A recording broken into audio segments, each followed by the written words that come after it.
নিয়োগ দুর্নীতি সংক্রান্ত মামলা বর্তমানে সুপ্রিম কোর্টে বিচারাধীন। শীর্ষ আদালতের গরমের ছুটির পর শুরু হবে মামলার বিস্তারিত শুনানি। তারই মধ্যে শিক্ষা দপ্তরের একটি নির্দেশিকা ঘিরে শুরু হয়েছে নতুন করে জল্পনা। সরকারি বিজ্ঞপ্তিতে বলা হয়েছে, চাকরি করছেন এমন শিক্ষকদের এসএসসি শংসাপত্র, নিয়োগপত্র এবং চাকরির প্রমাণপত্র জমা দিতে হবে।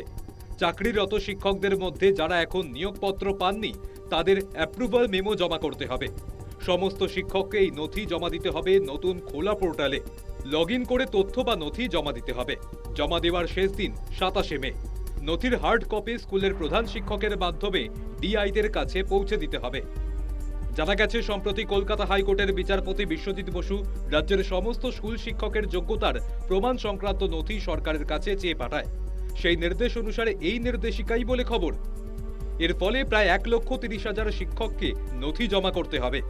নির্দেশিকাকে ঘিরে শিক্ষকদের একাংশের মধ্যে তৈরি হয়েছে ক্ষোভ। অনেকে প্রশ্ন করছেন, হঠাৎ করে এরকম নির্দেশিকা কেন?